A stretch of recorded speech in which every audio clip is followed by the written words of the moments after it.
नमस्कार दोस्तों, स्वागत है आपका आपके अपने चैनल भक्ति सार में। आप सभी को बसंत पंचमी की बहुत बहुत शुभकामनाएं। बसंत पंचमी केवल एक पर्व नहीं, जो जीवन में नए आरंभ का संदेश है। जो दिन सिखाता है कि हर अंधकार के बाद प्रकाश आता है, हर मौन के बाद शब्द जन्म लेता है। माँ सरस्वती का अर्थ है शुद्ध विचार, मधुर वाणी और सही दिशा। बसंत पंचमी हमें याद दिलाती है कि ज्ञान का उद्देश्य अहंकार नहीं, बल्कि मनुष्य को बेहतर बनाना है। जिस दिन हमारे शब्द किसी को तोड़ने के बजाय संभालने लगे, समझ लीजिए उसी दिन हमारे जीवन में बसंत आ गया। सोचिए, अगर ज्ञान बोल सकता और बिना सवई गूंज उठती, अगर अज्ञान अंधकार बनकर रोने लगता, तो उस दिन का नाम होता बसंत पंचमी। ये केवल पीले वस्त्र पहनने का पर्व नहीं है, ये केवल पतंग उड़ाने का उत्सव नहीं है। ये वह दिन है जब शब्दों को आत्मा मिली, जब बुद्धि को दिशा मिली और जब मनुष्य को मनुष्य बनाने वाली शक्ति पृथ्वी पर प्रकट हुई। आज मैं आपको एक ऐसी कथा सुनाने जा रही हूँ जो किताबों में नहीं मिलती, जो केवल कथा नहीं अनुभूति है। कथा उस समय की है जब सृष्टि थी लेकिन सन्नाटा था।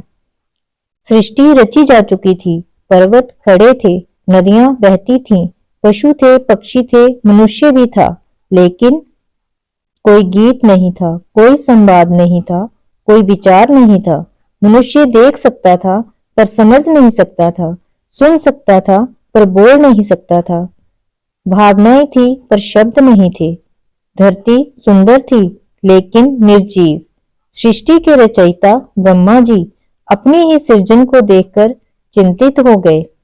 उन्होंने कहा, ये कैसी रचना है, जहां जीवन है पर चेतना नहीं, जहां आंखें हैं पर दृष्टि नहीं, जहां मस्तिष्क है पर विवेक नहीं। ब्रह्मा जी ने गहन तप किया, हिमालय की ओर मुख करके हजारों वर्षों तक ध्यान में बैठे रहे और तभी माघ शुक्ल पंचमी का दिन था। धरती पर बसंत उतर रहा था, पेड़ों में कोपलें थी, हवा में मधुरता थी। तभी ब्रह्मा जी के ध्यान से एक दिव्य प्रकाश फूटा। उस प्रकाश से प्रकट हुई माँ सरस्वती, श्वेत वस्त्र, हाथों में बीना, नेत्रों में करुणा और मुख पर ऐसा तेज कि अज्ञान कांप उठा। माँ ने वीणा का पहला स्वर छेड़ा और उसी क्षण पक्षियों ने गाना सीखा, नदियों ने कलकल करना सीखा, मनुष्य ने बोलना सीखा। अ से क्ष तक वर्णमाला प्रकट हुई। ज्ञान बहने लगा, बुद्धि जागने लगी। मनुष्य ने प्रश्न पूछना सीखा। यही दिन बना बसंत पंचमी। माँ सरस्वती ने कहा, ज्ञान वह नहीं जो अहंकार बढ़ाए, ज्ञान वह है जो विनम्र बनाए। विद्या वह नहीं जिससे केवल धन मिले, विद्या वह है जिससे जीवन का अर्थ मिले। इसीलिए माँ श्वेत है क्योंकि ज्ञान निर्मल होता है। इसीलिए वीणा है क्योंकि जीवन भी संतुलन से बजाया जाए तो मधुर बनता है। बसंत पंचमी हमें सिखाती है, हर मनुष्य के भीतर एक सर्दी होती है, अज्ञान की, निराशा की, और एक बसंत आता है जब ज्ञान का सूर्य उगता है। अगर जीवन में अंधकार है तो दीपक बाहर मत खोजिए, विद्या के भीतर उतरिए। आज हम पढ़े लिखे हैं, लेकिन क्या सच में ज्ञानी हैं? डिग्रियां हैं पर विवेक नहीं, सूचना है पर समझ नहीं। बसंत पंचमी हमें याद दिलाती है, ज्ञान से बड़ा कुछ नहीं और अहंकार से बड़ा कोई अज्ञान नहीं। तो जब अगली बार पीला रंग देखें तो केवल कपड़े मत देखिए, उसमें माँ सरस्वती की करुणा देखिए। जब कलम उठाएं तो केवल लिखिए मत, जिम्मेदारी से लिखिए। और जब बोले तो शब्द ऐसे हों जो किसी का अंधकार कम करें, क्योंकि जिस दिन आपके भीतर ज्ञान का बसंत आ गया, उसी दिन जीवन सवे संगीत बन जाएगा। तो आइए बसंत पंचमी की एक अत्यंत भावनात्मक कथा सुनते हैं। बहुत समय पहले हिमालय की तलहटी में एक छोटा सा गांव था। उस गांव में एक बालक रहता था, नील। नील बोल नहीं सकता था।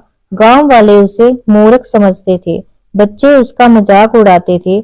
उसकी माँ हर रात रोते हुए आकाश की ओर देखती और कहती, हे देवी, अगर मेरे बेटे को शब्द नहीं दे सकती तो मुझे भी चुप करा दो। एक दिन गांव में विद्वानों का यज्ञ हुआ। सभी बच्चों को बुलाया गया श्लोक पढ़ने के लिए। नील भी मां के साथ चला गया। जब उसकी बारी आई सब हंस पड़े। किसी ने कहा यह तो बोल भी नहीं सकता। किसी ने कहा इसे ज्ञान की क्या जरूरत है। उस दिन नील पहली बार टूटा। उस रात उसकी मां ने कहा बेटा, लोग देवियों को पाने के लिए पूजा करते हैं, लेकिन सच्ची पुकार आंसुओं से होती है। उस दिन माघ शुक्ल पंचमी थी, बसंत की पहली सुबह। मां ने नील को नदी किनारे बिठाया और कहा बोल नहीं सकता तो कोई बात नहीं, मन से पुकार। नील ने आंखें बंद की। उसके आंसू नदी में गिरे और तभी हवा रुक गई, नदी थम गई। एक दिव्य स्वर गूंजा, जिसे संसार ने चुप करा दिया उसे मैं वाणी दूंगी। मां सरस्वती प्रकट हुई। उन्होंने बालक के सिर पर हाथ रखा और नील के मुख से पहला शब्द निकला मां। मां ने कहा मैं वहां नहीं जाती जहां घमंड होता है, मैं वहां आती हूँ जहां पीड़ा होती है। विद्या पुरस्कार नहीं, उत्तरदायित्व है।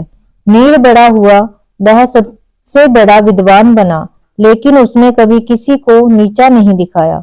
वह कहता था मां सरस्वती शब्द देती है पर चुप रहना भी सिखाती है। बसंत पंचमी केवल ज्ञान पाने का दिन नहीं, जे दया का पर्व है। वह विनम्रता का पर्व है, जे उनके लिए है जिन्हें दुनिया ने कम समझा। आज भी कितने नील हमारे आसपास हैं। कोई बोल नहीं पाता, कोई व्यक्त नहीं कर पाता, कोई अवसर नहीं पा पाता। अगर आप शिक्षित हैं तो आप ये आपकी जीत नहीं, आपकी जिम्मेदारी है। तो बसंत पंचमी पर जब मां सरस्वती की पूजा करें तो सिर्फ उनसे सफलता मत मांगिए, मांगिए हे मां मेरे शब्द किसी को तोड़े नहीं, मेरा ज्ञान से कोई रोए नहीं और मेरी विद्या किसी नील को चुप ना करा दे। क्योंकि जिस दिन विद्या करुणा बन गई उसी दिन सच्चा बसंत उतरता है। जय मां सरस्वती, जय बसंत पंचमी।